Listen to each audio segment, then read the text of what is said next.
करते हैं।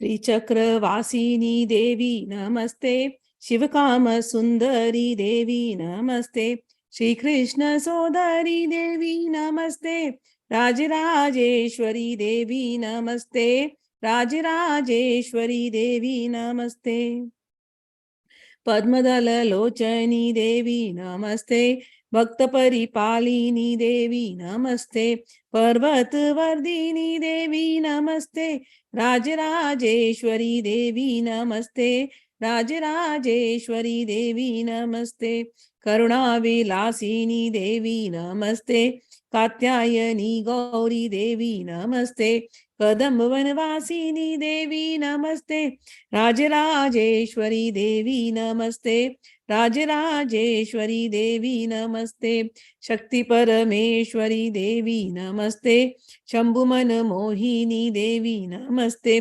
शंकरी कृपाकरी देवी नमस्ते, राजराजेश्वरी देवी नमस्ते, राजराजेश्वरी देवी नमस्ते, अन्नपूर्णेश्वरी देवी नमस्ते, अखिलांडेश्वरी देवी नमस्ते, अभयप्रदायिनी देवी नमस्ते, राजराजेश्वरी देवी नमस्ते, राजराजेश्वरी देवी नमस्ते, धर्मस्वरूपिणी देवी नमस्ते, सत्य स्वरूपिणी देवी नमस्ते, सद्गुरु रूपिणी देवी नमस्ते, धर्म स्वरूपिणी देवी नमस्ते, राजराजेश्वरी देवी नमस्ते, राजराजेश्वरी देवी नमस्ते, अखंड परिपूरणी देवी नमस्ते, आदि पराशक्ति देवी नमस्ते, अखिल परिपालिनी देवी नमस्ते,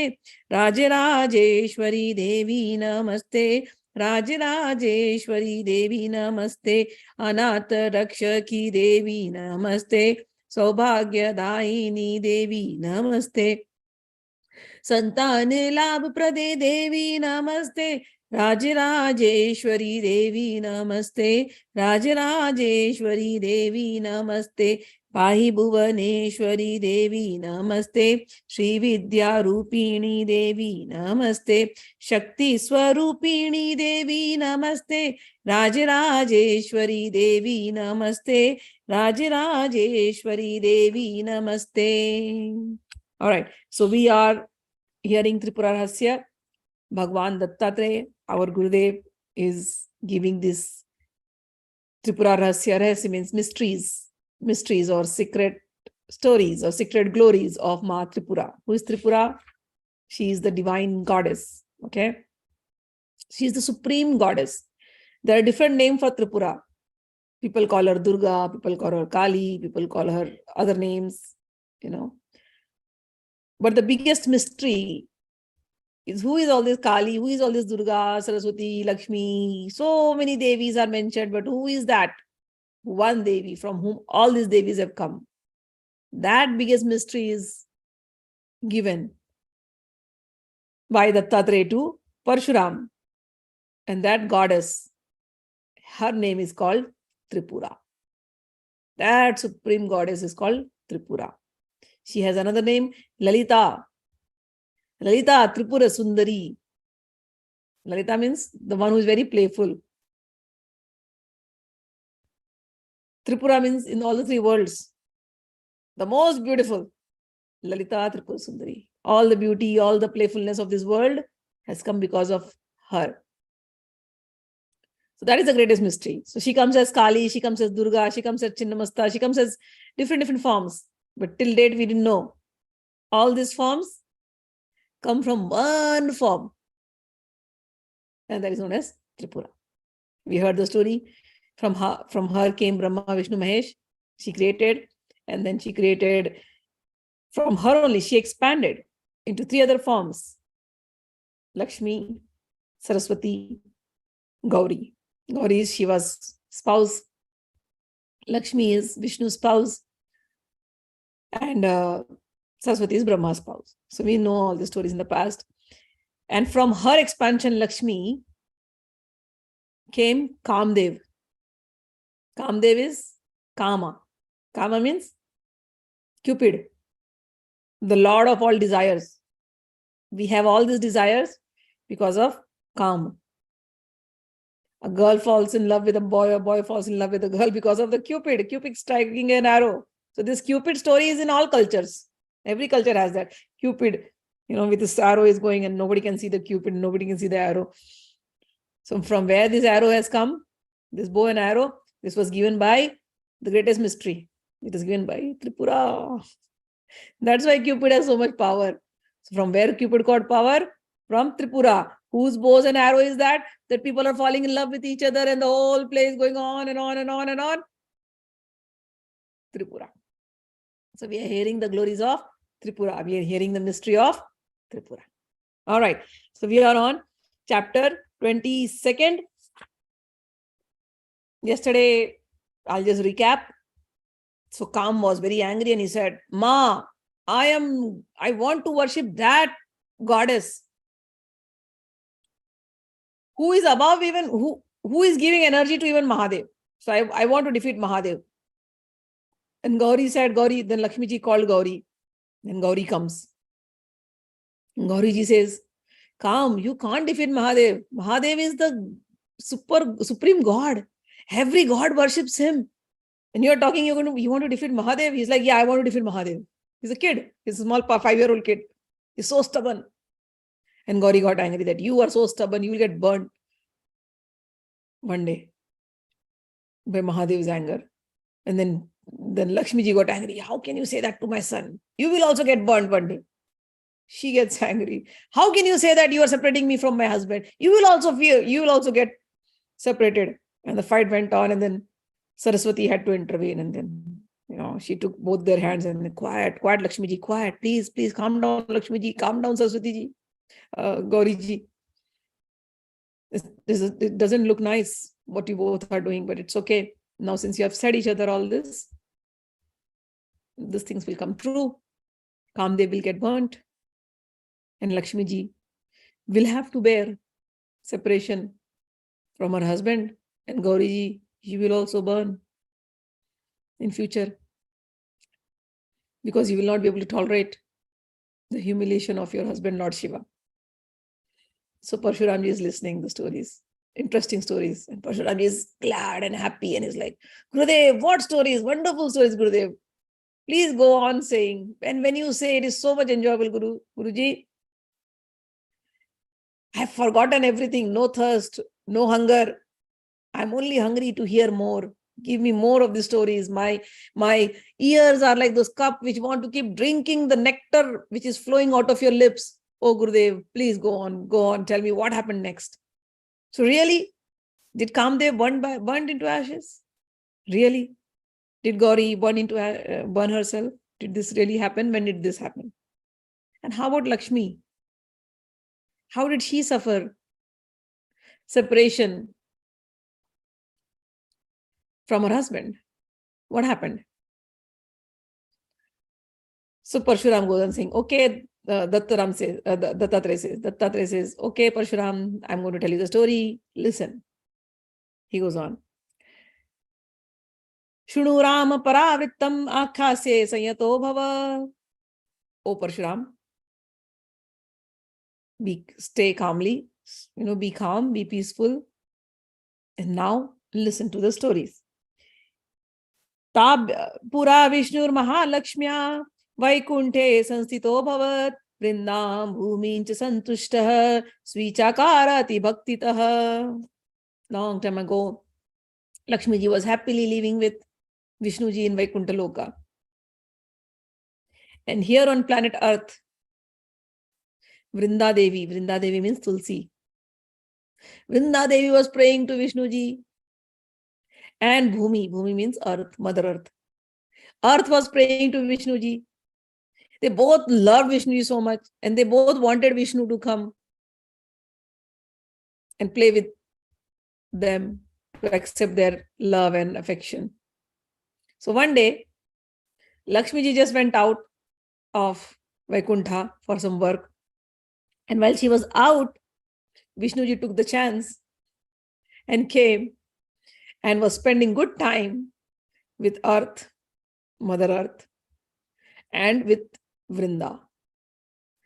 Lakshmiji, after some time, returned back. And then she had a doubt that, yes, Vishnu had spent time with these two female goddesses. She didn't say anything. Next time, she kept a spy and she went out again. And the spies went and told Lakshmiji, Lakshmiji, he is playing, he's having some fun, he's having a good time with Vrinda, and he's having good time with Earth, Prithvi. Lakshmiji came there. Vishnuji was caught red-handed. Lakshmiji got angry. What is this? Lakshmiji is like, don't even come near me. And Vishnuji is like, no, listen. There's nothing like what you're thinking. These two are my devotees. I don't want to listen to anything. You wanted to enjoy with Vrinda and Prithvi, enjoy with them. I am leaving.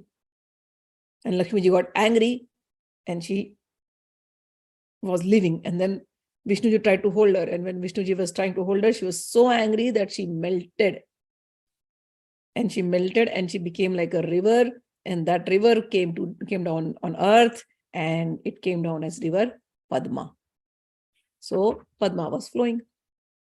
This Padma flows to Bangladesh. It is a form of Ganga only. It flows to Bangladesh and it goes to Kapil Sagar. It mixes there. Okay. Now, Lakshmiji became Padma river. Okay. Then what happened?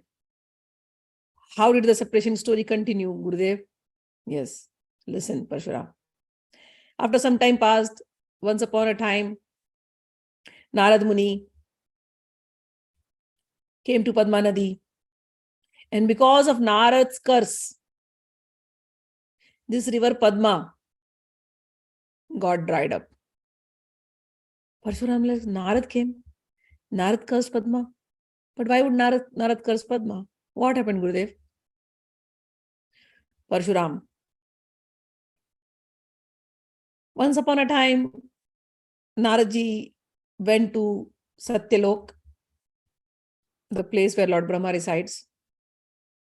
And all the Gandharvas, great singers from Gandharva planet.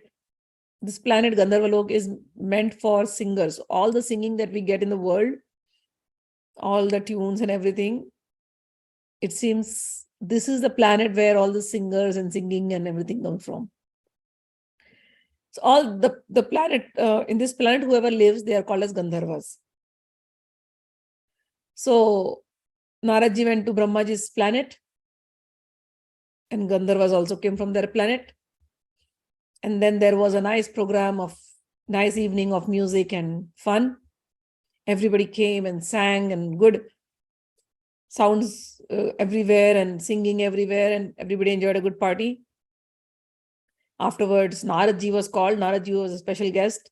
I mean, his singing, everybody knows. He goes on in all the three planetary system with his veena, singing Narayan, Narayan. We only know Narayan, Narayan, but he is an expert in his music. He has that veena. It's called Devadatta veena. Devadatta veena means that veena was given by Saraswati only. It has a blessing of all the devatas. So he has a special veena with which he plays. And that veena, when it gives the sounds, veena is an instrument, a string instrument. When the sounds come out of veena, they're very divine, very heavenly. So Naradji sat down after everybody's performance. Naradji's performance came, and then he sat down playing the veena. And the sounds, whatever came, the music that he gave that day, everybody was so pleased. Everybody was praising Naradji. Wow, Naradji is awesome. You're great. Wonderful. Everybody congratulated him for such a wonderful performance. So everything was done. In the end, Brahmaji's wife Saraswati came, the goddess of music and arts. And the goddess took out her Kachapi veena and started playing. When she started playing, the tune that she created that day was unheard of, was never heard anywhere. The rhythm, the tune, the music, everything was just heavenly, too divine. Everybody was like caught up mesmerized with the sound. Naradji heard it. And of course, she's like a mother. So, he's like, wow, the way she sang, the way she played it. The tune got stuck in Naradji's head. After the evening was over, he started walking back and he was going through the Padma, going near the banks of Padma river. He was in his zone, thinking about what Ma Saraswati played, and he was trying to recreate that whole music, whatever was in the head. He wanted to sing and create it on his veena. So he sat down on the Padma river and he's thinking and he is singing the same song which Ma Saraswati sang. But when he sang, the song was not as good. It was horrible. So while he was singing, he's lost in his singing, trying to sing that same tune which is in the head, but what he's singing, the output is so bad. Padma river started laughing. When Padma laughed, Narad's concentration broke. He opened his eyes and he looked at Padma river. He said, "River, you laughed at me?" She's like, "Naradji, sorry, I didn't want to laugh. But the way you were singing, I didn't expect that from you. You're such a great singer. But what were you singing today? It was so horrible. I couldn't stop my laughter. I'm so sorry about that. But I just couldn't." Narad got angry. "What is this? I was trying to practice something. And you're laughing at a musician? You're laughing at a singer? You're laughing at my practice? You're a heartless person? You don't know what joy is. You don't know what happiness is. Happiness of singing. You don't know. And you laughed at me. So now I curse you that you will dry because your life is dry. You cannot appreciate good singing, good things. So your life is dry. So you become dry." Padma is like, "I'm sorry, Naradji. I didn't mean to do that. But now you have told me I will dry. It's okay, I will dry up. But now you have cursed me. Now tell me some other remedy for the curse. You just can't leave cursing me. I will dry up. But what's the remedy? How will I come back to life?" So Naradji says, "Okay, in future, river Ganga will descend on earth. And when river Ganga descends on earth, she will fill you up. At that time, you will become filled with water again." And Naradji left. So Parshuram is listening to the story. "Gurudev, so Naradji predicted that Gangaji is going to come. Where was Gangaji earlier? Ganga river. Where was Ganga river earlier? And how did she come? If you don't mind, please, can you tell me the stories? Your stories are so interesting. There are so many questions I have in my head, and the stories are so interesting. I please want to know. Can you?" Dattatreya looks at Parshuram, smiles. "Yes, Ram, I will." So the story goes, it's dated back to the incarnation of Bali, to the incarnation of Vaman. So there was a king called Bali. And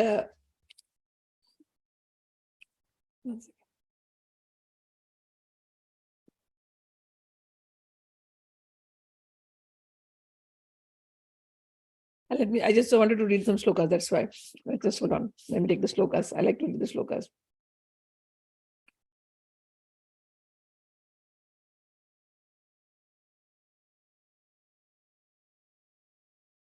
All right. So he asked, Parshuram asked, "Praha Ganga sucharitam padma prati mahanrishi shune padma katham punyam mahapatakanaashinim." He said,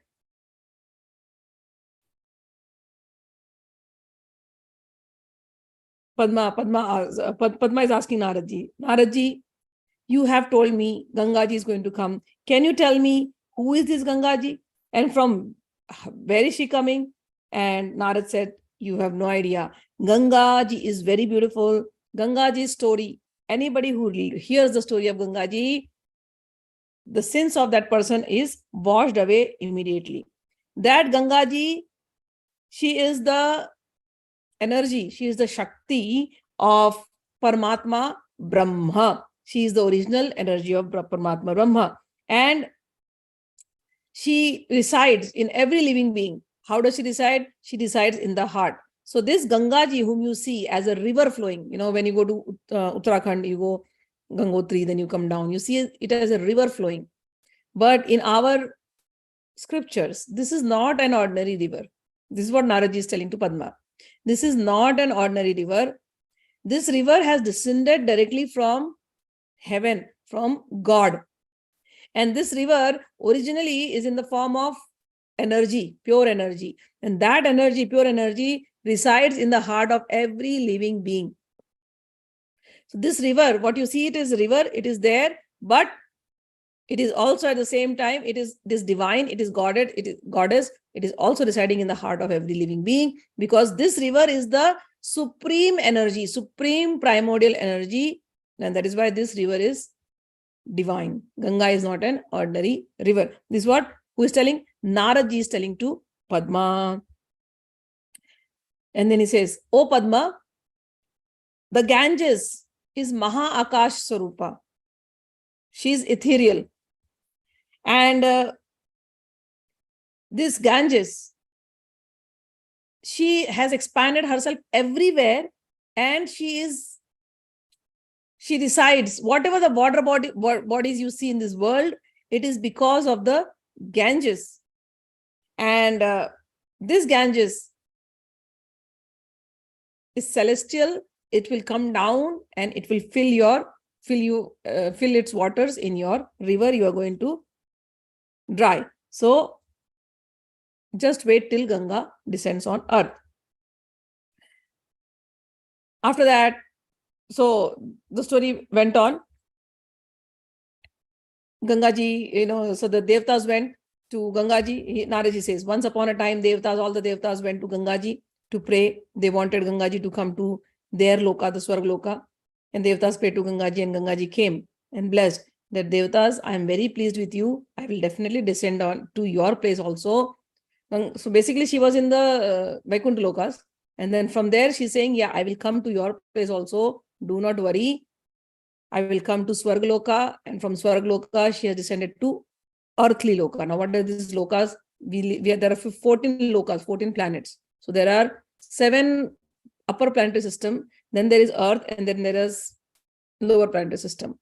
So Ganga ji comes from the upper planetary system. Beyond that, okay, from the spiritual world. She comes from the spiritual world, and then she descends to these celestial planets, all the Swargalokas, heavenly planets, and then she comes to earth. That is the story of Ganga ji. So then Parshurama asked, "Tell me the story how she descended. There must be something." So now he's saying, once upon a time, there was a king called Bali, Bashkali. And Bashkali was so powerful. Bashkali is Mahabali, okay, Bali. Bali was so powerful that he conquered all these planetary systems. So he conquered the planets of Indra also, and Indra got very scared that, okay, Bali is becoming so powerful that but Bali is an asura, he's not a devata, he's a demon. And Bali is becoming so powerful, his power is spreading everywhere, he's going to conquer all the 14 planets. So they go to Bhagwan and they say, "Bhagwan, please save us. If Bali goes on increasing, his power goes on increasing like this, we will be useless. And these are demonic powers. We can't allow the powers to grow." So Bhagwan Vishnu says, "Don't worry, I will come." And Vishnu incarnates as Vaman, a dwarf incarnation of Vishnu. So this story is given in Srimad Bhagavad. Everybody knows his story, so that's why I'm not going much in detail. I'll just cover it up fast. So Bali was becoming stronger and stronger. And his guru, Bali's guru, advised him, "Bali, why don't you do a yajna to make you more stronger?" So Bali started doing a big yajna. And as he was going more powerful and powerful in that yajna, Bhagwan Vishnu, on the request, on the prayers of Devatas, Bhagwan Vishnu came down as a small dwarf Brahmin boy. He entered the yajna arena. And looking at him, everybody was like, "Wow, a Brahman and such a beautiful Brahmin boy. He looks so cute." Everybody was happy. Bali also did pranam. Pranam Brahman boy. Pranam. Namaste. Vaman said, so you're doing the yajna and I'm a Brahmin and you have to give me charity. Bali said, yes, definitely. What do you want for charity? Bali's guru saw Shukra. Shukra said, Bali, stop. Don't utter a word. You have no idea who this boy is. This boy is Vishnu who has come to cheat you. Don't even listen to him. Don't go by his looks. Bali hears his guru. He's like, he's Vishnu. Shukracharya says, yes, he's Vishnu. Bali says, yajnas are meant for the satisfaction of Vishnu. I'm sorry, Gurudev. I won't listen to you at this time. Vishnu himself has come to ask charity from me, donations from me. Why would I not donate? I will donate. Sorry, Gurudev. And then he looks at the Brahman and says, oh, Brahman Devta, I know you'll be pleased by my yajnas. That's why you have come. I'm not even listening to my gurus. Maybe I'm doing a sin by not listening to my gurus. But I'm ready to give you whatever you want. So this small little kid, dwarf boy, is with small tiny legs. He says, Bali, I only want 3 steps of your property. Bali's property is all okay. Bali's property is he has taken all the celestial properties also. He has the earthly properties also. He has the underworld property also. So Bali was that powerful that time. He had all the properties. And Vaman is saying, I only want 3 steps of your entire big property. Shukracharya is saying, don't say yes to him. You don't know. His feet is not small. Don't. Bali is like in between. Okay, Vishnu is asking property. My guru is saying no. And then he says, it's okay. I will give him what he wants. Sorry, Gurudev. And he says, Vaman means that avatar. Vaman Devta, Brahmin Devta, take whatever you want. I am giving you 3 steps of my property. And Bali starts measuring. So 1 step he takes it on the heavenly planets. Bali, Bhagwan Vaman incarnation takes 1 feet up, and with the with the toe of his feet, he just hits the celestial heavens. And he has covered the celestial heaven. All those property that belong to Bali right now, which was Devta's property, which Bali had taken it, now Bhagwan Vishnu covered that and took it. So when he took his feet up and he hit the celestial heavens, so there is this covering, ethereal covering, he hit the ethereal covering, and from there, this Ganges started flowing. So that is why those who pray Vishnu, they also pray to Ganges. Ganges is such a river that both Vishnu devotees and Shiva devotees, they both love Ganges. Why? Because the Ganges comes washing the feet of Vishnu incarnation, Vaman Devta. So Ganges is very important to us. And those who are Shiva, of course, Ganges comes in such a force that Shiva had to open his locks, mats, and then take Ganges in his head and then tie it, and Ganges is being controlled. These 2 forms, you see it when you go to Kedarnath and Badrinath. You see Kedarnath is on the top. So you can imagine Shiva sitting on the top and locking the Ganges. And then the same Ganges flows to Badrinath. Badrinath is Vishnuji. You'll see, okay, that Ganges is flowing and washing the feet of Badrinath and then going to down. So this is how the whole thing is. But anyways, so the story continued. So Vaman started measuring 1 feet up, measured all the celestial planets, the Swarglokas, the heavenly planets. It was his. 2nd feet he took, 2nd step, he measured all the earth. Everything, earth and the underworld, he measured everything. So all the things were measured in 2 steps. Now the 3rd step came. So Vaman said, 2 steps done. Where should I keep my 3rd step? Everything is taken. All the properties were taken by Vaman. Now where should I keep the 3rd step? Tell me. Bali says, I give you my head. Oh Bhagwan, please keep your feet on my head. Bali, Maharaja Bali, we give him a lot of respect for the reason, Bali is a teacher of Atmanivedan. Atmanivedan means there are 9 types of bhakti In the last bhakti, it is called Atma Nivedan. Atma Nivedan means we surrender completely to you, Bhagavan. It starts from Shravan Kirtan and other things, but here we surrender completely to you. So Maharaj Bali, at the, when Vaman asks, where do I keep my other feet? He says, I surrender myself to you. Please, Bhagavan, keep your feet on my head.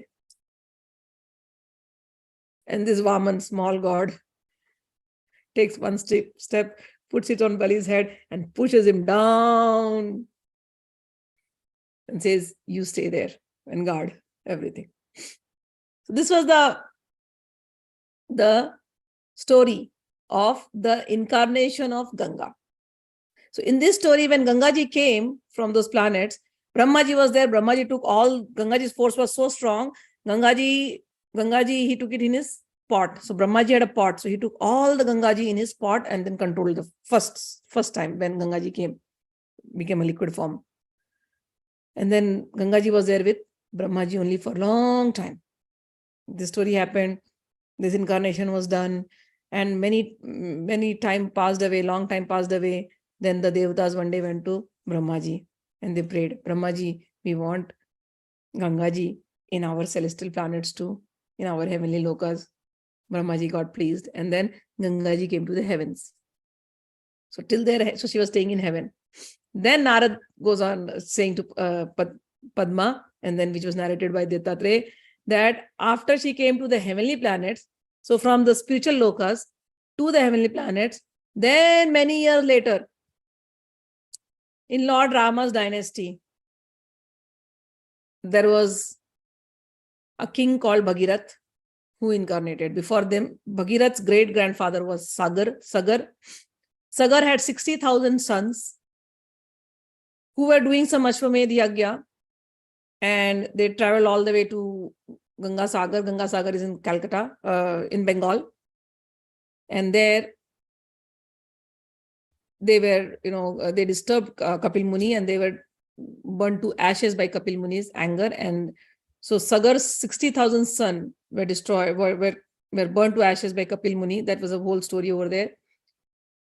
In the same dynasty, so Sagar, and then Sagar's grandson was Bhagirath. Bhagirath came, and then he came to know about his ancestors and how his ancestors are still in trouble. So Bhagirath said, I will go and do prayers, I will do austerities and bring Ganga down, because Ganga is the one who will liberate everybody. So then he goes and he starts meditating on the Himalayas. He meditated for many, many years. And this Ganga now, because of his meditation, flew from the heavenly planets, came to Gangotri. And then when she was flowing, Bhagirath started moving and Gangaji is following him. But her speed was so high, her flow was so heavy.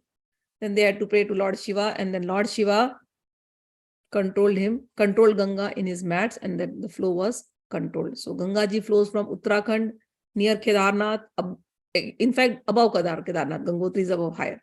And from there she flows, comes to Prayag, comes to other places, and then from there she flows and goes and meets Ganga Sagar in Bengal.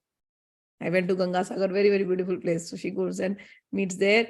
And the Padma Nadi also. So while she was flowing like that, she filled Padma Nadi and they meet near Ganga Sagar. And after that, the Padma Nadi flows to Bangladesh. It flows to Bangladesh. And Gangaji flows to Kapil Sagar. So here it is written in this chapter that whoever goes to this Ganga Sagar, this place, and sees Ganga, he accrues a lot of merit. In our scriptures, our saints say, Sare tirth bar bar, Ganga Sagar ek bar. That other pilgrimages you go, you will have to go many times.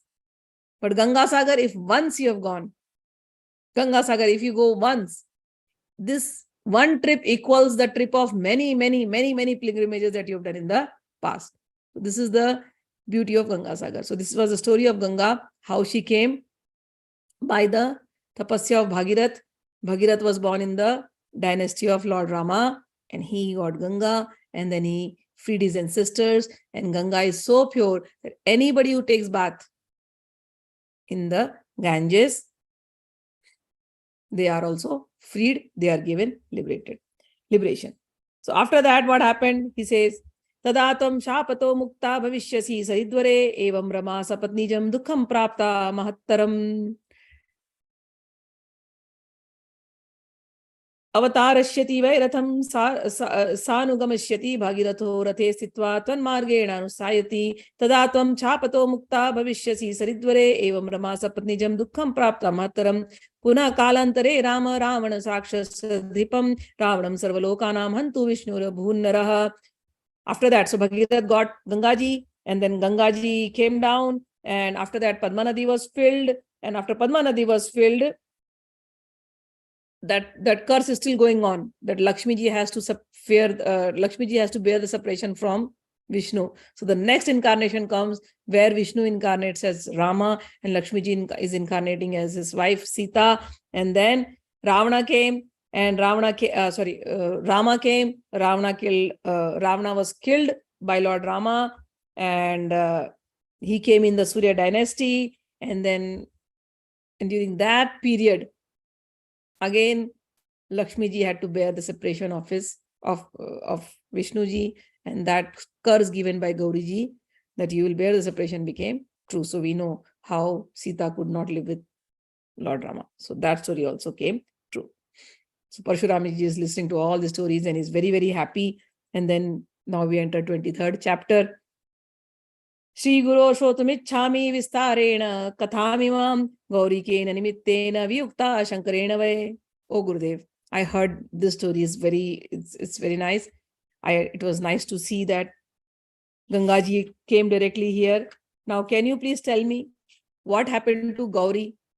Why did she suffer? Why did she have to burn herself? Kuto daksha samutpanna ninda kena krita sada kuto devadidevasya ninda vai samayajata. Etanme bhagwan chansa kripya tava sevake saprushto bhargavena vaha pravadatta varaha. He says, oh Gurudev. So Parshuram has heard all the story now. He's like, Vaman story is done. Separation of Ram and Lakshmi, Ram and Sita is done. But that Gauri, why did she have to separate? And how did she come into Daksha's dynasties? Gauri's father was Daksha. Can you tell me that? So Parshuram says, okay, I'll tell you that story. Parshuram said, once upon a time, there was a demon called Bhasmasur, and he prayed to Lord Shiva. And when Shiva came, Bhasmasur asked for a boon.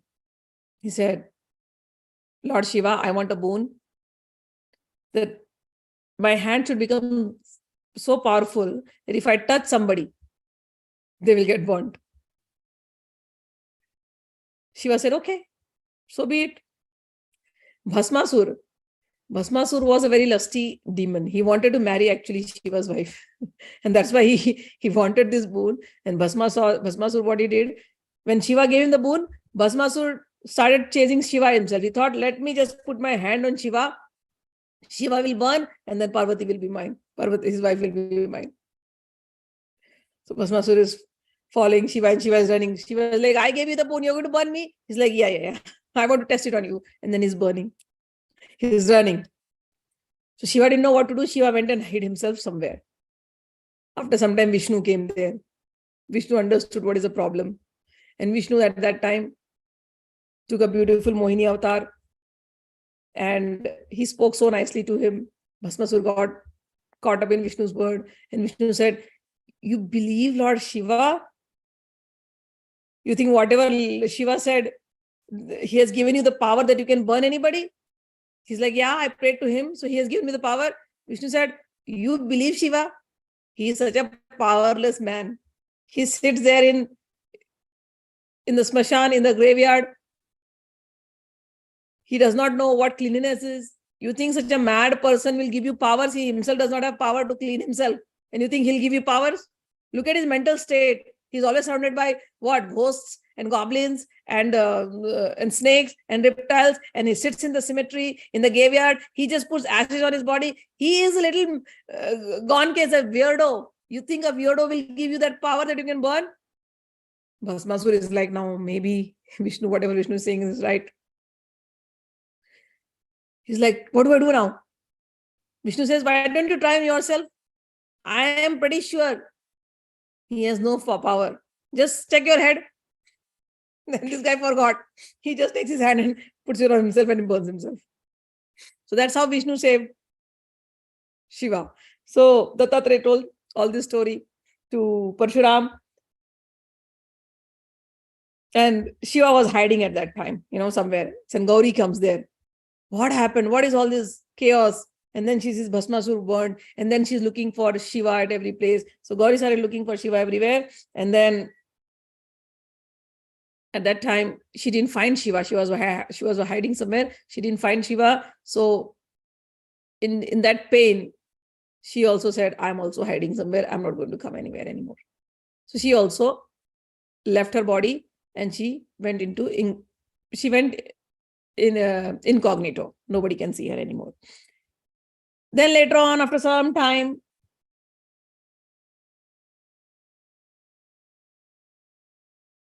Daksha Prajapati, who is the son of Brahma, he prayed and prayed to Bhagavati. He prayed to the Supreme Goddess.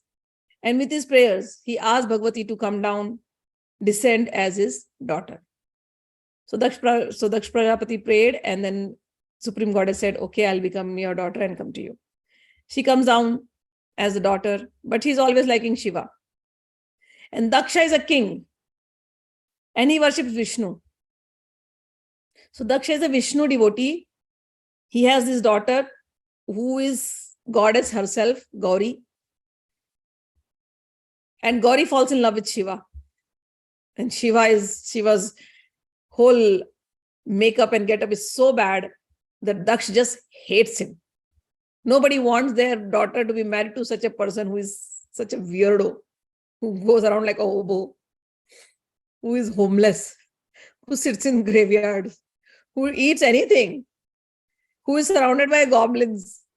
Which father will marry their daughter to such a hobo? But Gauri, Parvati is just same, okay? Here it is written in the slokas, Gauri, Parvati, Uma, Dakshayani. Same person. Because many times people hear the lectures and they'll comment it down. No, they're like, Sati is different, Parvati is different. No, my dear. Sati, Parvati, Uma, Gauri, Dakshayani are the same names. It is written in this Tripura Rahasya itself. Okay, they are used in different contexts. Yes, when she was born to Himwani, she was called Parvati. Definitely, yes. But if it is used as Parvati in somewhere, it means the same lady, Sati. No difference. So Dakshayani, she's also known as Dakshayani because she was born to Daksha. She is known as Gauri because she is fair complexion. So when she was born as Parvati, she was still known as Gauri. She is known as Sati because she is true to her husband. That is why her name. She is known as Parvati because the entire Prakriti starts from her. So she is known as Parvati. So different names. All the Mahat Tattva that came from her. So she is known as Parvati. So names, when we take names of goddesses, there are different qualities that are coming of the goddesses. So you will hear me saying sometimes Parvati, sometimes Gauri, sometimes Sati. These names will come here and there. It doesn't mean that they are different person. They are the same person. And this is written in Tripura Rahasya itself. All right. So here, see, I'm reading the translation because people then start questioning. Dakshanitam Shivaya dadau daksha prajapati athatmanam mahadeva shashuratvein tvai gurum. उसने वर मांगा, हे शंकरी, आप मेरी बेटी बनकर मेरे घर में निवास करें. यह वर देकर भवानी ने उमा नाम से दक्ष ग्रह में जन्म लिया. So Bhavani is another name for the same goddess, Supreme Goddess. So the same Supreme Goddess who is called Bhavani incarnated as Uma in Daksha's home. Daksha was the father and Uma was the name.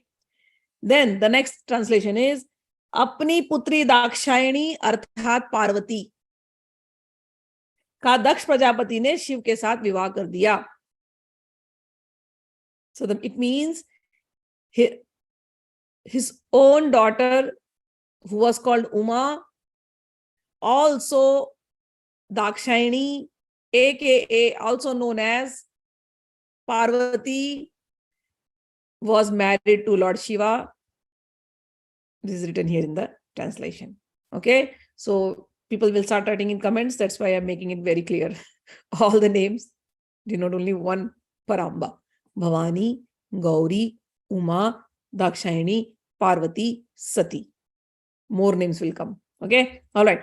So here, Dakshayani tam Shivaya dadau Daksha Prajapati, Tatmanam Mahadeva Shashuratve Navaigurum, Manayamas Kasminchit Kale Brahma Shive Navai, Sangata Karivashata Sastahito Vishnu Mukhyakehi. So Daksha married.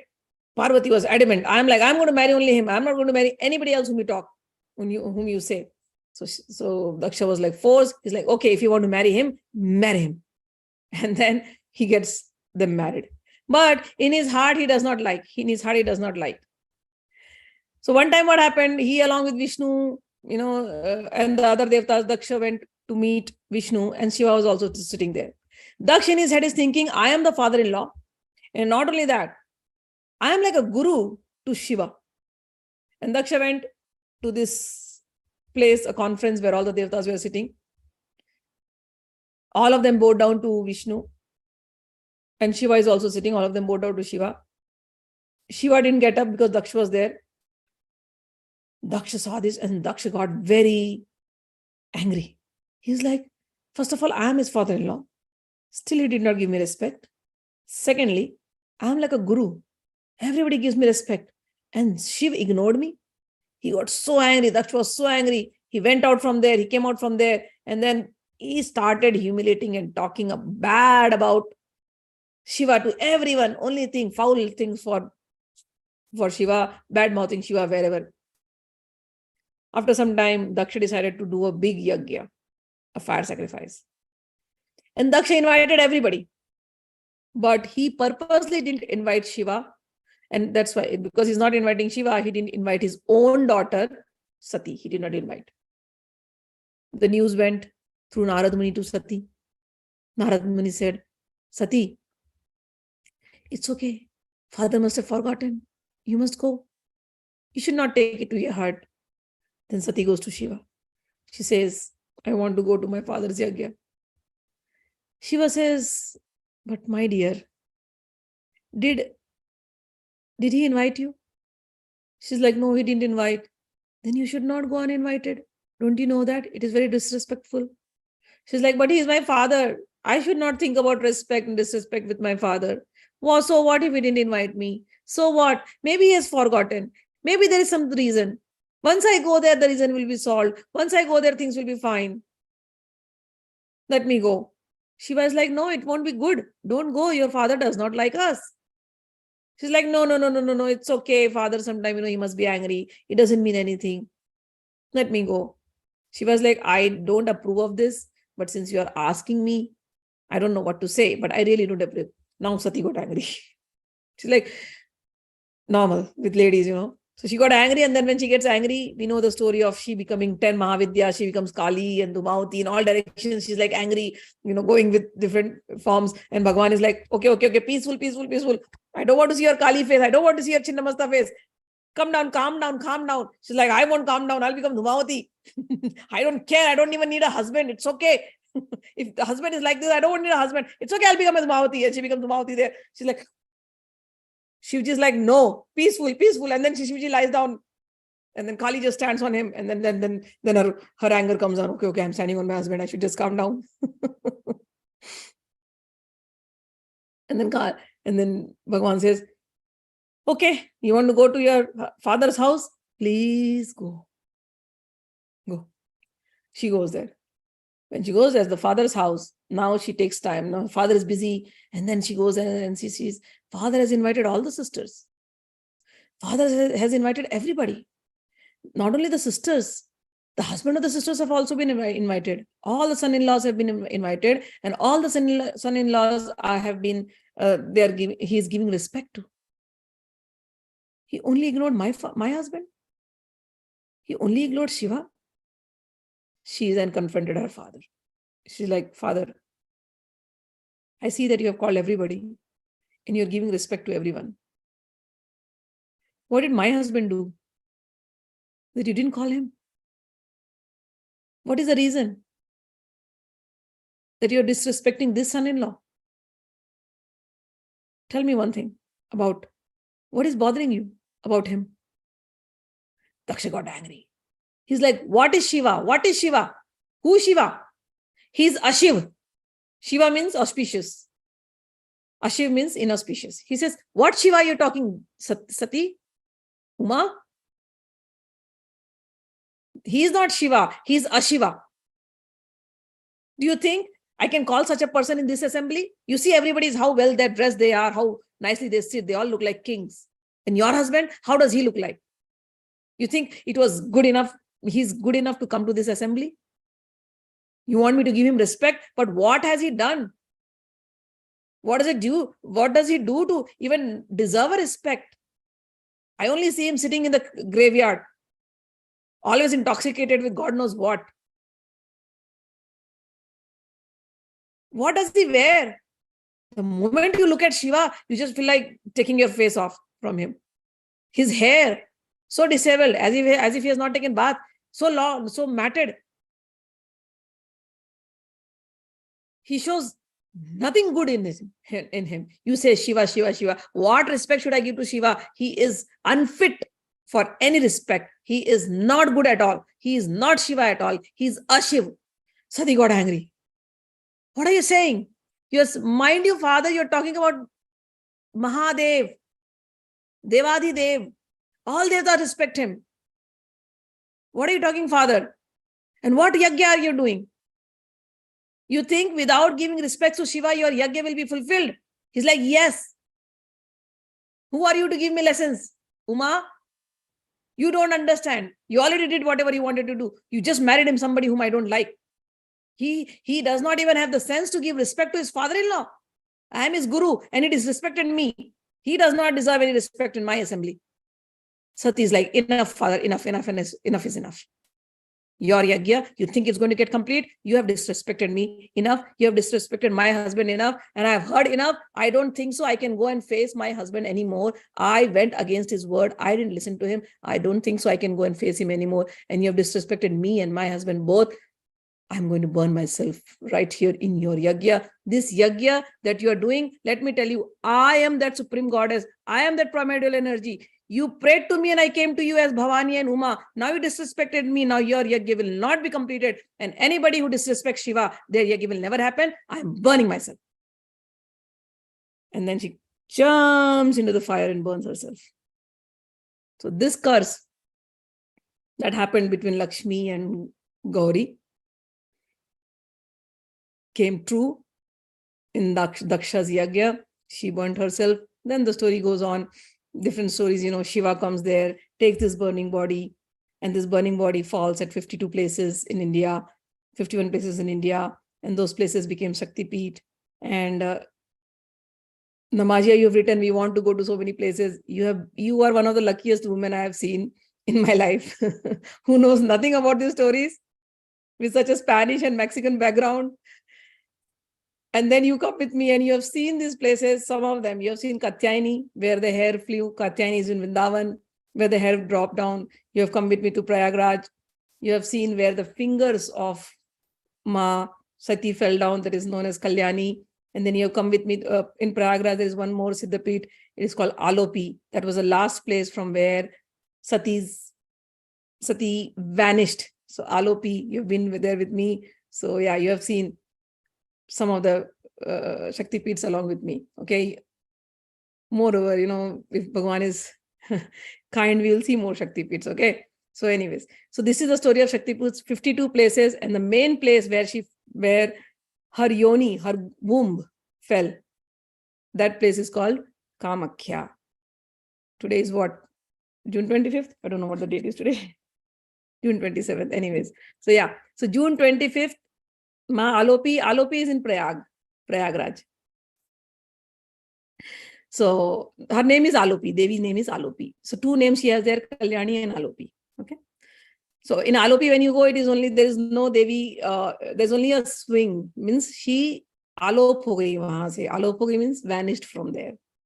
Sati's, yeah. So the womb fell in in Kamakhya. And right now, June 25th is the time when it is an Ambuvachi temple, the Ambuvachi festival.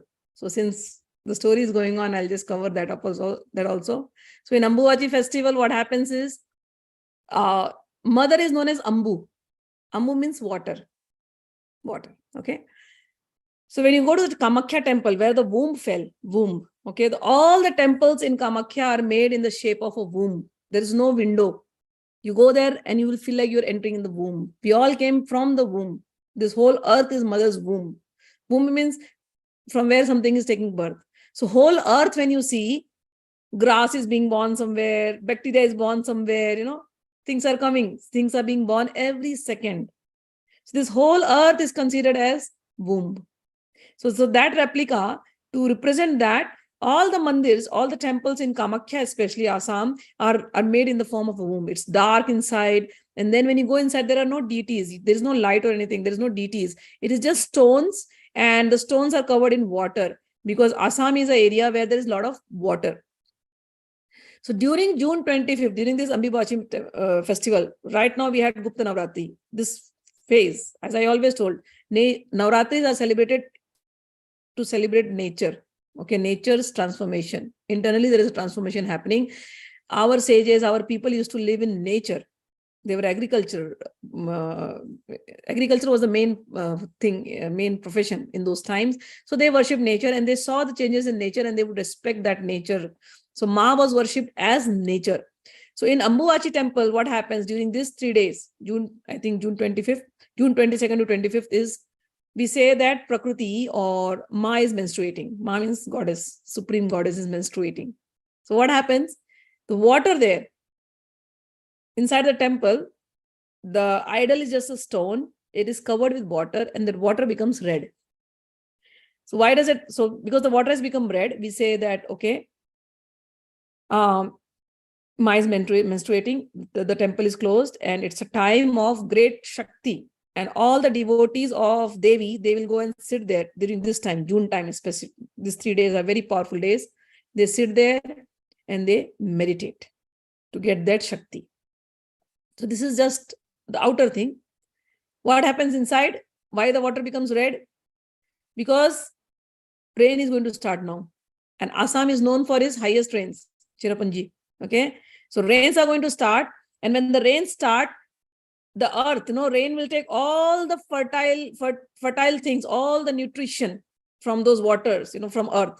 And then these rain waters, they become red because of all the fertile nutrients that it takes.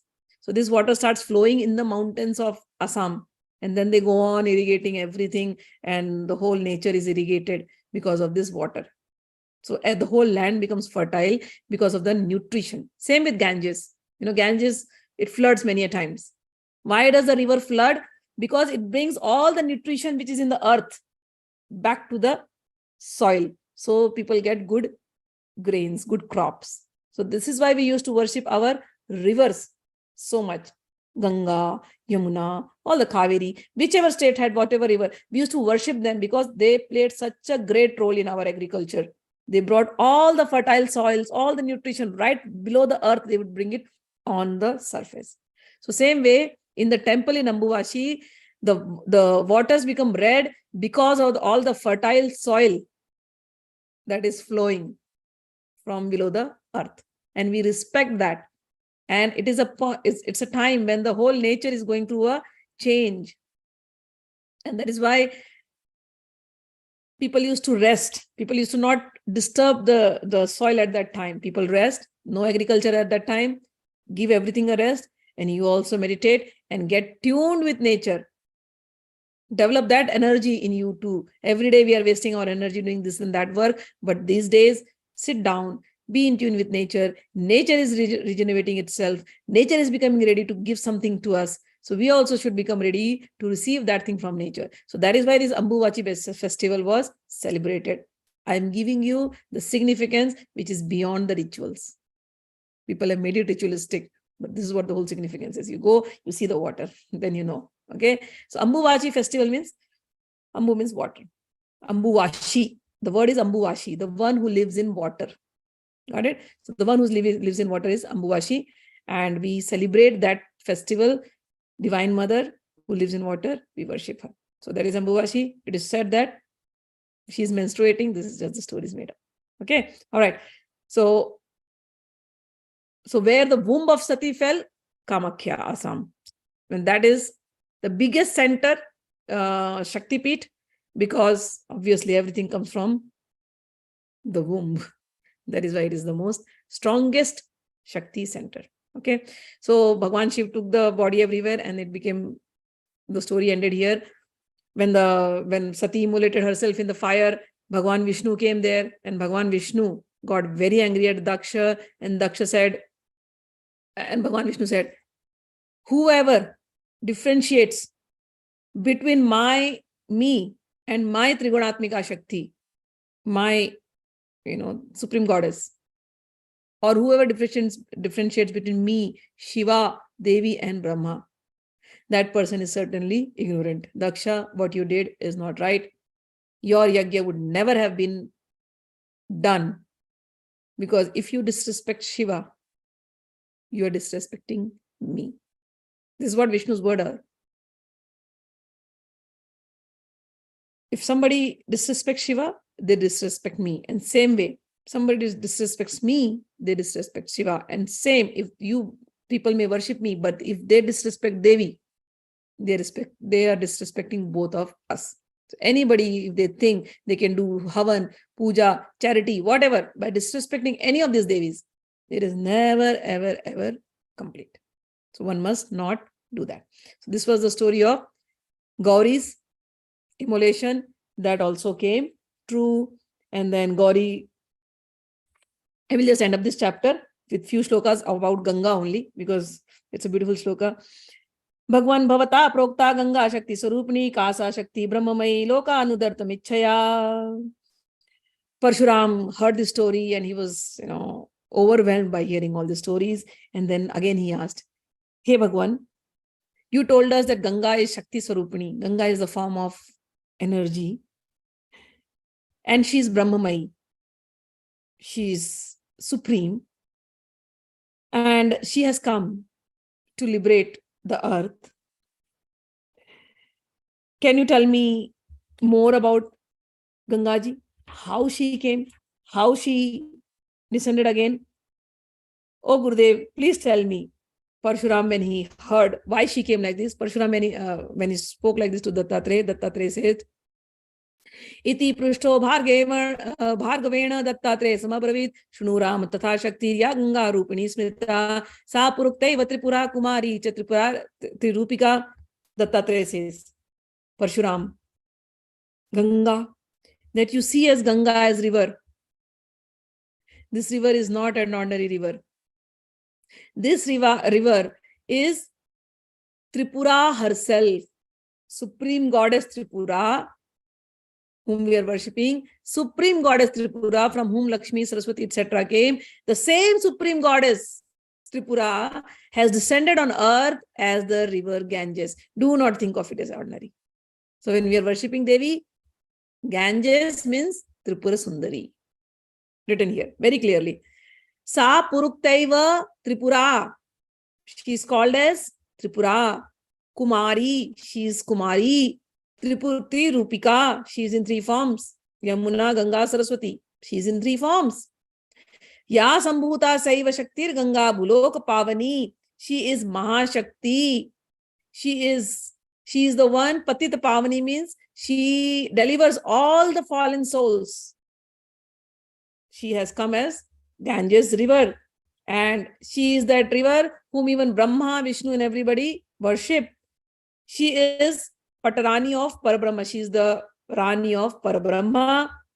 She is Ganga. She gives liberation to everyone. She is the form of soul, Again, Ganga is water body. All water bodies that you see in this world is come from Ganga. Our body also is made up of 70% water. That water has come from Ganga. If we keep our body fit, eat well, our mind will also become as pure as Ganga, because Ganga has two forms. One is ethereal, Akash, space. and another is liquid form. So in our body, when she's flowing as blood, she is Ganga. When we have a pure mind, it is called Manas Ganga. So she is like that. So Bhagavan says, Dattatreya says, whoever sees Ganga, he is very blessed. Whoever touches Ganga, he is very blessed. Who has drank Ganges water, they are very blessed. All your sins go away by taking bath in Ganges. And she is also known as Tripatha, Tripath. And she, to bless us, the same Tripurambika, original supreme goddess, to bless us, she has come as on earth in this form as Ganges. And so that we can see her and we can have her darshan. That is why Bhagavati Tripura herself, he ends up here. Tasmad Ganga Rasmayi Tripura eva Samirita. That's why Bhagavati Tripura herself is Rasmayi Ganges. Hey Parshuram, I think I have answered you all the questions that you have. I have answered all the questions. So here we will end it up. Chapter 23. 10 minutes more than what was the class time, but yeah, Ganga Charitra is like that. So let me read your comments and we'll end it up. So many places I still have to visit. I have never been, and this time is running. Don't worry, you have been to all the most incredible places. And you have seen Ganga right from Kedarnath. You have no idea. Today you are hearing the glories of Ganga Namashya. You have seen Ganga when you came with me on the first trip, Kedarnath. Then you saw Badrinath. Then you saw Ganges, this trip, Prayag, you went to Naimisharanya. People don't go to Naimisharanya and all. You have no idea how many good places you have done. You know, Tripurambika, the glories which I am singing right now, that same Tripurambika sits as Mahashakti form in two places. So you went with me to Naimisharanya. You know, Naimisharanya, Lord Rama's father, Manu and all, original father, they were born there. Naimisharanya is the place where Bhagavati Tripura sits in her whole form. She was not from the Sati form, not the body part fell. She came there. Why she came there? Because a big yajna was being done. The Bhagavad Purana was being spoken by Sut and to Shaunak Rishi and 88,000 rishis. So Bhagavati Tripura came there and she sat down there. Because such a big conference is being held where the glories of Hari is going to be done. It cannot be done without Tripura's blessing. So she sat down. She has to ensure that everybody gets well fed, everybody is taken care of. So Bhagavati Tripura sits there. You came with me to that place. Okay. Then you came with me to Vindhyachal Vasini. That place, Bhagavati Tripura herself, no body parts, herself fully. Then you came with me to Kalyani. Then then you came with me to Katyayani, you came with me to Alupi. So you have seen a lot of good places, really a lot of good places. All right. Today you heard the glories of that same Tripura whom you have seen earlier with me. Jai Mahalakshmi. There are so many stories connected to one story. We are so lucky. Yes, there are so many stories. We are so lucky we are listening from our Guru. This is incredible. When we were visiting the temples last time, you teach me so many things that I do not even get, but now is making more sense. Thank you very much. You're welcome. Sarvapriya on YouTube. Ma, I'm asking about the chronology of the story and how Bhagavan Dattatreya is narrating it. Dattatreya is telling about Ram and Sita to Parshuram. But at the same time, Parshuram is coming. Sarvapriya, Ma, I am asking about the chronology of the story and how Bhagavan Dattatreya is narrating it. Dattatreya is telling about Ram and Sita to Parshuram. But at the same time, Parshuram is coming from wedding of Ram and Sita. Do they already know that what will happen in future? No, this story, Dattatreya is telling, but originally Narad told that story to Padma, okay, Padma river. So when you are asking me that Narad told to Padma, Padma asked Narad, okay, so the Ganga will come and she will fill, I will dry, then she'll fill my trenches. So Narad said, yes, she will come. And then Padma asked Narad, who is this Ganga? How is she going to come? What is going to happen? So Narad prophesied, Narad foretold the story that in future Bhagirath will come, Bhagirath will bring Ganga and Ganga will fill you up. So this story, and then when Ganga will come here, so Bhagirath will come, and after Bhagirath, in his same dynasty, Lord Rama will come, and then Lord Rama will have to bear the separation from Sita. So this story was told by Narad to Padma, and that whole incident is now being narrated by Dattatreya to Parshuram to continue the story of incarnation of all of them. Okay, so the continuation went like that. Yeah. So Parshuram came from the wedding of Ram and Sita. He has seen that, and then the whole thing will happen. That also he's going to see, or probably he might have seen. But the story was how Narad prophesied and how things happened. That was the chronology. Okay. Jai Ma Lalitambika Ma, aapke charanon mein pranam. Ma, in this kalpa, who is dominating? God. Parabrahma and Parashakti. What is dominating? In what kalpa? Everything ends. Still God remains with his Shakti. That one God we call Parabrahma, Parashakti. You can call Tripura. You can call Paramba. You can call Parabrahma. You can call Mahavishnu. You can call Sadashiv. Your names you can give. But what names can you give? These are different names. So if you are a worship of Shiva and Shakti, you will say Sadashiv Tattva remains. Everything goes, Sadashiv Tattva remains. If you are worshipper of Vishnu, you'll say everything goes, Vishnu remains. And then there is some Krishna Bhakt will say everything goes, Krishna remains. So these are words by which you are trying to describe that indescribable. But this is Anubhav. Again, I told you, in words, there will always be arguments. But in Anubhav, in experience, you realize there is no difference in the Sadashiv Tattva and the Vishnu Tattva. They take different roles to do this drama. You wind up the drama, there is nothing. Okay. So in this kalp, based on your bhavana, that is your dominating God. Your kalp is your kalp, your time. You are a Brahma of your life. Understand this also. Who is a Brahma? Brahma is a creator. So you have your own kalpa, your own lifetime. If you live for 70 years, 100 years, you have your own kalpa. In that kalpa, you are your own creator. In your own creation, whom do you want to accept as a predominating deity? Your choice.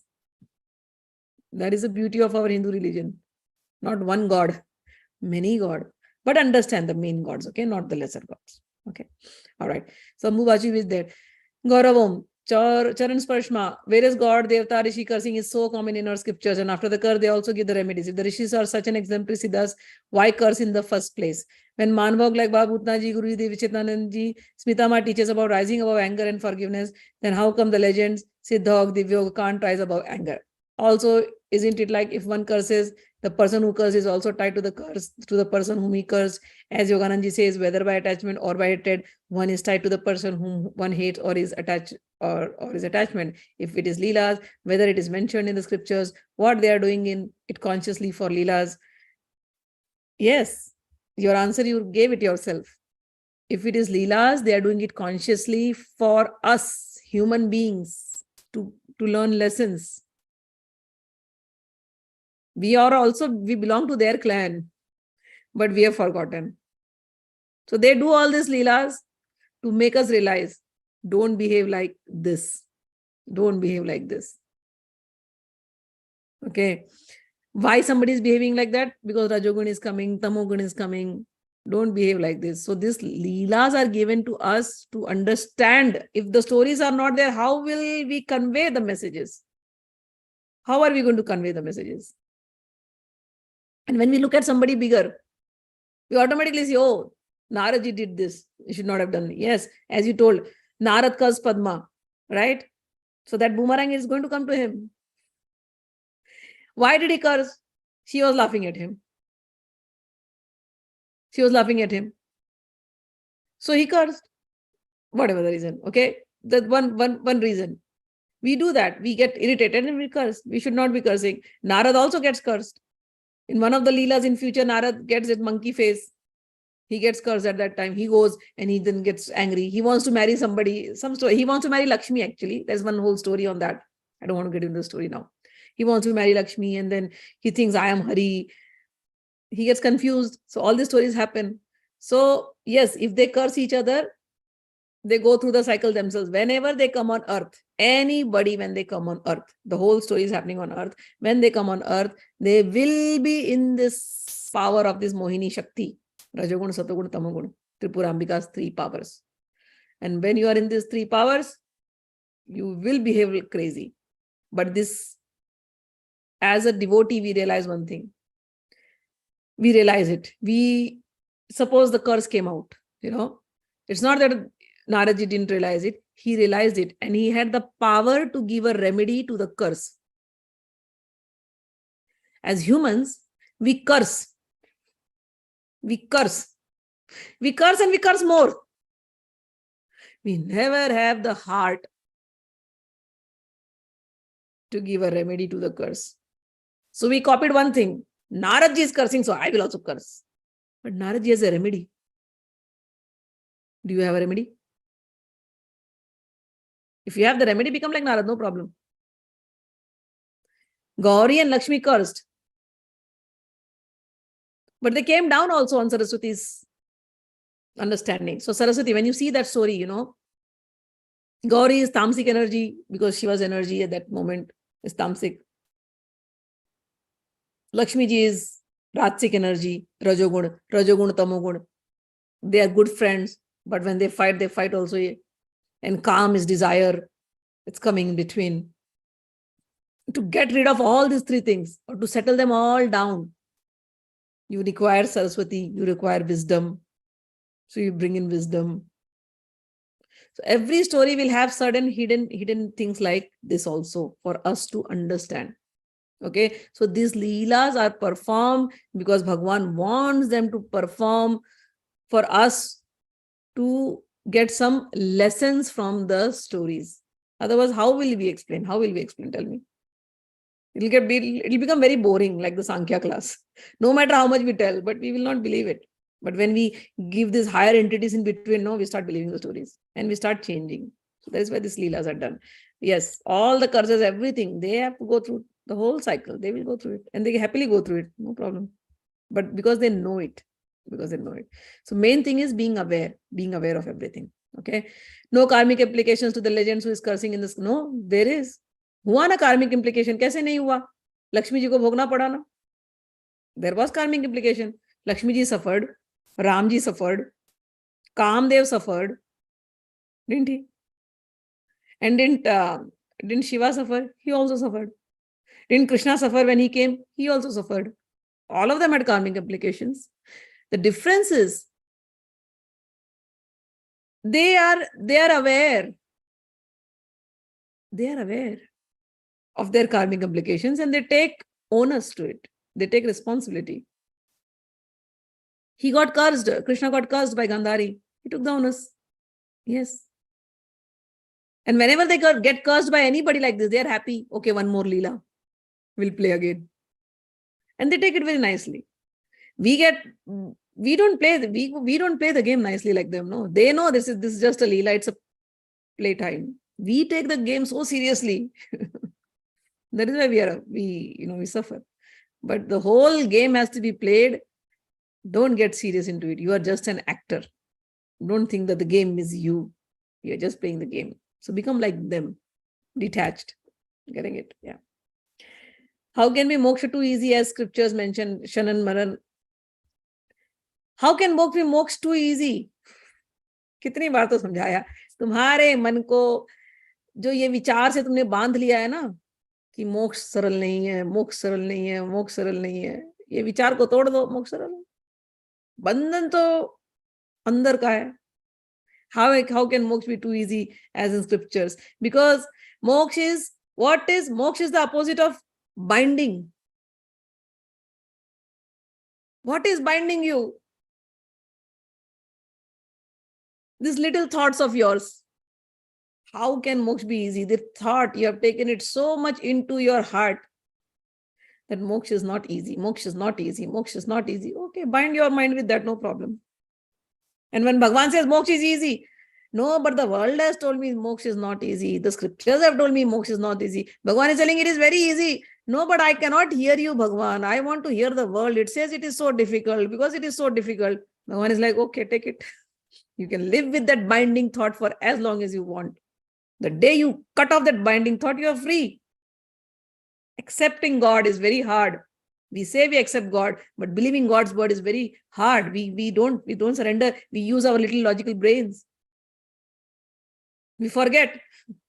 Bhagavan says, Among all the organs, I am one. We forget.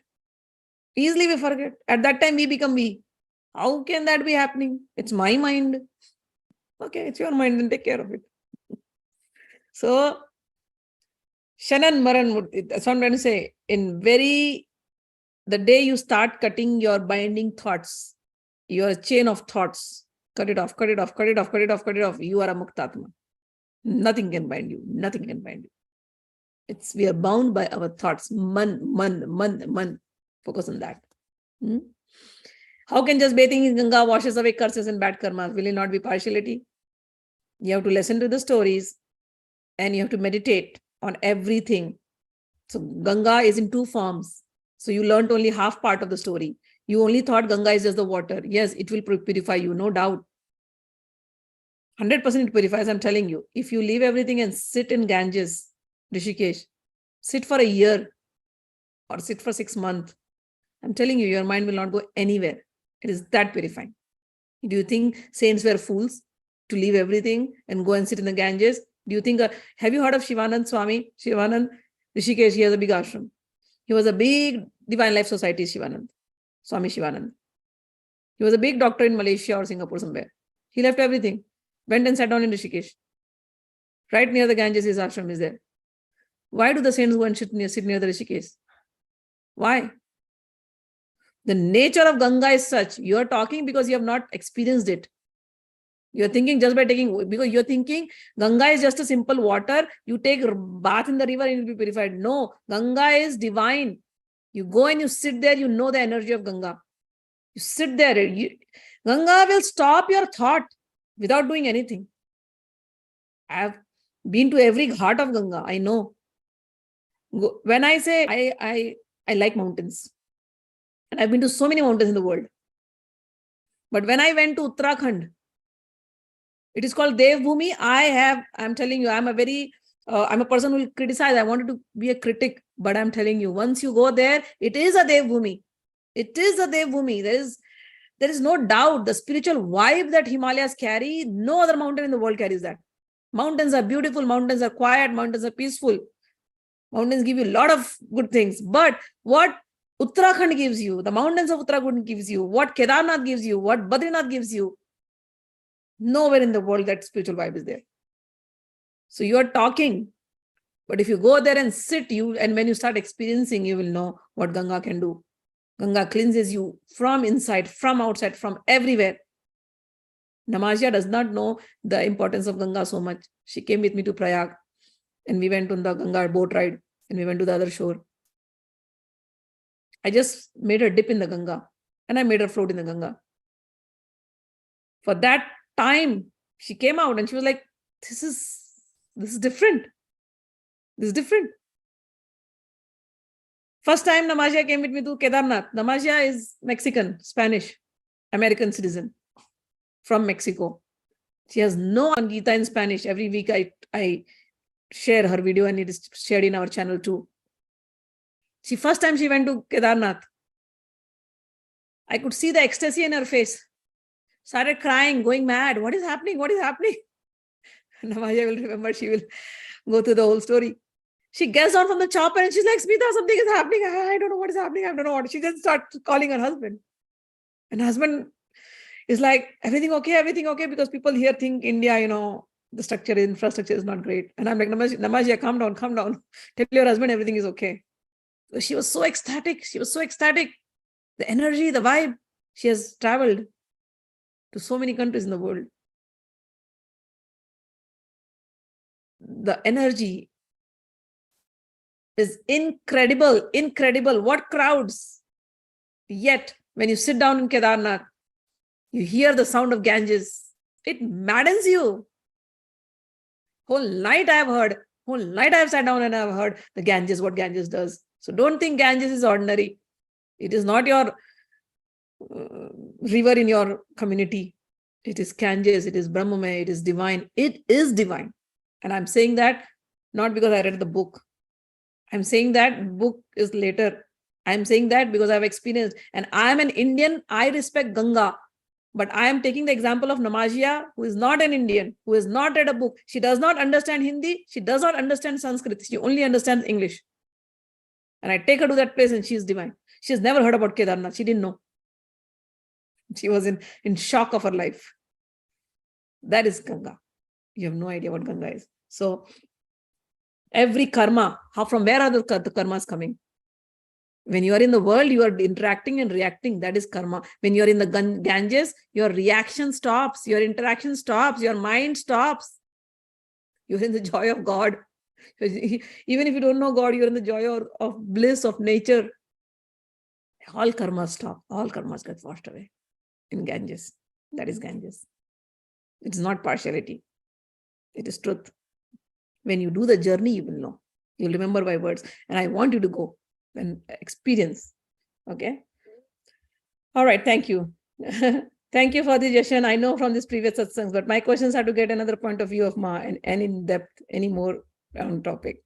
Actually, Ma, I found as I am progressing more and more in Shakti Sadhana, Devi Maa's and Guru's blessings is increasing in my life. But also I can see clearly that my anger is rising well, for which I thought I have won over them for many years. Although my threshold of irritation and anger is pretty high, but still I find Devi Maa creates situation around me to test my anger and react. Don't react. I have told you, anger, the reaction, is to be only to stop something which is unwanted that is happening around you. That's all. That's all. You become angry to stop. That's it. But when you are sitting back, you became angry at that time. When you go back and sit back, meditate, or immediately start chanting Bhagwan's name. This also has worked for me. Or see, 2-3 things work for me when I'm, in peak of anger, and then I have to control it down. And I cannot take the reaction inside me. Rag or dvesh banana nahi. I cannot have raga attachment and aversion to them. I cannot have. So immediately after that angry situation, there are two ways I handle myself. One is I start chanting God's name loudly. Hare Krishna, Krishna Krishna, Hare Ram, Ram Ram, Hare. This is one mantra that immediately cools me down. Second, if I'm not chanting God's name, if I cannot chant loudly God's name in a situation, I will focus on my breath immediately. And I focus on my breath till my mind is calmed down. If it does not calm down, I will sit in the night that night after all my work is done. Sit. 1,000 times I radiate love to that person or that situation or whatever. I calm my mind. I don't care how many days it will take, but it needs to be calm. It cannot have anything attachment or aversion. So it's like, an animal, a dog, if it gets hurt, it does not go on walking. It will sit at one place. Animal, if they got hurt, they'll sit at one place. First, they will heal themselves. Then they go back. So same way with us. When we are in a situation where anger has arisen or anything, external situations are immaterial. We have stored the seeds in us. We are the one who is going to cleanse. So take a break. Sit down at one place, just like the animal. Heal yourself first. Anger is burning you. Heal yourself first. And when you are healed, when your heart is full of love, come back to the world again. You may still get angry, but radiate love can't fill your heart with anger. So till now, the cycle of anger was going on, but later on, you will know where to stop the cycle. It cannot multiply. It cannot multiply. This is what you have to do. Okay. All right. So Kashyan Maranan Mukti, Uma, really. Ha. You do not want to go anywhere anymore. Just stay there. It was just one-time experience. Yes, I know. Ma, Rose giving technique for anger told by you along with Naam Bhagwan is best. Yes. Beautiful Ma, you're lovely. Thanks a lot. You guys are also lovely. And thanks a lot. And all of you have a very Lalitamay day and night. Sleep well. And we'll see you tomorrow for next class of Tripura Rahasya. Okay? Jai Ma, Jai Shri Krishna. Hari Bol. All of you enjoy. Thank you, Ma. Jai Krishna. Yeah, Ma. Jai Ma. Yeah, Ma. Thank you very much. You're It was welcome. amazing. You're welcome. Hari Bol. Hari Bol. Thank you so much, Ma. You're welcome.